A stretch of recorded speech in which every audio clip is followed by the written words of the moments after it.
Hello guys, ഇന്ന് ഞാൻ നിങ്ങളായിട്ട് ഷെയർ ചെയ്യുന്നത് അഗ്ലോണിമയുടെ വെറൈറ്റി ആയിട്ടുള്ള പ്ലാന്റ്സിനെ നമ്മുടെ ഗാർഡനിൽ ഇതുപോലെ ഹെൽത്തി ആയിട്ട് എങ്ങനെ സെറ്റ് ചെയ്ത് വളർത്തിയെടുക്കാമെന്നാണ്. കൂടാതെ ഈ പ്ലാന്റ്സിനൊക്കെ ഇൻഡോർ ആയിട്ടും ഔട്ട്ഡോർ ആയിട്ടും നമ്മൾ വളർത്തിയെടുക്കുമ്പോൾ ശ്രദ്ധിക്കേണ്ട കാര്യങ്ങൾ എന്തൊക്കെയാണ്, ഇതിന് എന്തൊക്കെ വളമാണ് ഇട്ട് കൊടുക്കേണ്ടതെന്നാണ് ഞാൻ ഈ വീഡിയോസ് ഫുള്ളായിട്ട് ഷെയർ ചെയ്യുന്നത്. അപ്പോൾ നിങ്ങളെല്ലാവരും ലാസ്റ്റ് വരെ സ്കിപ്പ് ചെയ്യാതെ കാണാനേ.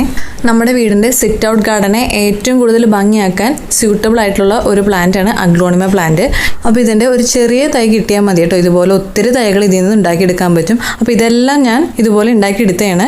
ഒരു തൈയിൽ നിന്നും ഒത്തിരി തൈകൾ. ഇപ്പോൾ ഇത് തന്നെ ഈ തൈകൾ നിങ്ങൾക്ക് കാണാൻ പറ്റും. ഇതിൻ്റെ കടഭാഗത്ത് ഒത്തിരി പുതിയ തൈകൾ മുളയ്ക്കുന്നത്, ചുറ്റും ഒത്തിരി പുതിയതായിട്ട് തൈകൾ വരുന്നുണ്ട്. അപ്പോൾ നല്ല തിക്കായിട്ട് വരുമ്പോഴാണ് ഇതിൻ്റെ ഭംഗി ഒന്നുകൂടി കൂടുന്നത്.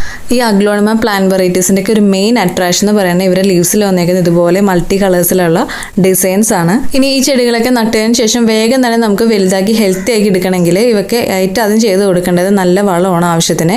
അപ്പോൾ ഞാൻ എല്ലാ ചെടികളും ഇടുന്ന പോലെ ചാണകപ്പൊടി ഇട്ട് കൊടുക്കാറുണ്ട്. നിങ്ങൾക്ക് പറ്റുമെങ്കിൽ ഒരു നുള്ളു പൊട്ടാഷ്യം കൂടി ഇട്ട് കൊടുക്കണേ. പിന്നെ ചാണകപ്പൊടി ഇടുമ്പോൾ സൈഡിൽ നിന്ന് ഒത്തിരി പുതിയ തൈകൾ വരുന്നുണ്ട് എല്ലാത്തിൻ്റെയും.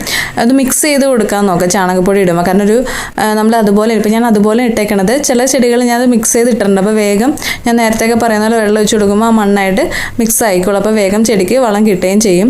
പിന്നെ അടുത്തൊരു വെറൈറ്റി എന്ന് പറയുന്നത് എല്ലാവർക്കും പരിചയമുള്ള ഒരു വെറൈറ്റിയാണ്, ഇതുപോലെ ഗ്രീനും റെഡും കൂടി കൂടിയത്.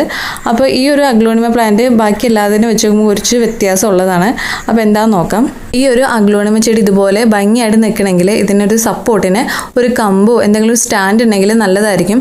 അല്ലെങ്കിൽ നിങ്ങൾക്ക് എൻ്റെ അടിഭാഗത്ത് കാണാൻ പറ്റും ഒത്തിരി തൈകൾ വേഗത്തിൽ വന്നുകൊണ്ടിരിക്കും. മറ്റൊരു ഇതിൻ്റെ വെറൈറ്റിനെ വെച്ച് നോക്കുമ്പോഴും അതിലും സ്പീഡിലായിട്ട് ഒത്തിരി തൈകൾ വരുന്നുണ്ട്.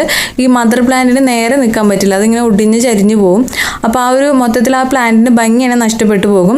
അപ്പോൾ ഇതിനെന്തായാലും ഒരു സ്റ്റാൻഡ് നമ്മൾ നേരത്തെ തന്നെ കുത്തി കൊടുത്താൽ നല്ലതായിരിക്കും. അല്ലെങ്കിൽ ആ വളഞ്ഞു കൊടുക്കുന്ന ഭാഗം തുടങ്ങി ഒന്ന് ഒടിച്ച് നിർത്തി കൊടുത്താൽ മതിയാവും. പക്ഷെ ഒടിച്ച് നിർത്തി കഴിഞ്ഞാൽ ആ ഒരു ചെടിയുടെ ഭംഗി തന്നെ ഫുള്ളായിട്ട് നഷ്ടപ്പെടും. പിന്നെ പുതിയ കൂമ്പുകൾ വരുമ്പോഴായിരിക്കും ആ ഒരു ഭംഗി തിരികെ വരുന്നത്. ഇപ്പോൾ ഞാനൊരു പൂവ് സൈഡിൽ നിന്ന് വരുന്നത് കിള്ളി കളഞ്ഞാൽ നിങ്ങൾ കണ്ടിട്ടുണ്ടാവും. അത് നിങ്ങളെ കാണിക്കാൻ വേണ്ടിയിട്ടാണ്. കാരണം ചിലവരൊക്കെ പറയാറുണ്ട് ഇതുപോലെ പൂക്കളിട്ട് കഴിഞ്ഞാൽ ചെടിയുടെ ആരോഗ്യം തന്നെ പോകും, പിന്നെ അത് വലുതാവില്ലെന്ന്. അത് എന്നെ സംബന്ധിച്ച് അത് എനിക്കങ്ങനെ തോന്നിയിട്ടില്ല കേട്ടോ. കാരണം ഒത്തിരി പൂക്കൾ നിങ്ങൾക്ക് സൈഡിൽ വേറെ വന്നിട്ടുണ്ട്. പക്ഷെ എന്നിട്ടും ഇത് ആ പൂക്കൾ വന്ന സൈഡിൽ നിന്നല്ല, അത് പുതിയൊരു കൂമ്പ് കണ്ടോ, ഇപ്പുറത്തെ സൈഡിൽ നിന്ന് പുതിയ കൂമ്പ് വന്ന ചെടി നല്ല ഭംഗിക്കാണ് നിൽക്കുന്നുണ്ട്. അപ്പോൾ പൂ വിട്ടെന്ന് വിചാരിച്ച് ഈ ചെടീനെ അതിൻ്റെ വളർച്ചയെ അത് ബാധിക്കുന്നില്ല കേട്ടോ. ഇനി എൻ്റെ കയ്യിലുള്ള അടുത്തൊരു വെറൈറ്റി ഇതാണ്. അപ്പോൾ ഈ ഒരു വെറൈറ്റിയിൽ നമ്മൾ നട്ടുപിടിപ്പിച്ചിട്ടുള്ളപ്പോൾ നന്നായിട്ട് ഇപ്പോൾ നല്ല ഹെൽത്തി ആയിട്ട് വരുന്നുണ്ട്. അപ്പോൾ നമ്മൊരു ചെറിയ തൈ, നമ്മുടെ ഒരു റിലേറ്റീവിൻ്റെ വീട്ടിൽ നിന്നാണ് നമ്മുടെ ചെറിയൊരു തൈ കിട്ടിയത്.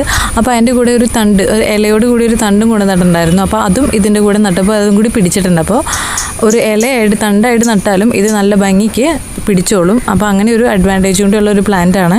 പിന്നെ ഈ പ്ലാന്റ് എല്ലാവരും ഇൻഡോർ ആയിട്ടാണ് മിക്കവാറും വളർത്താറുള്ളത്.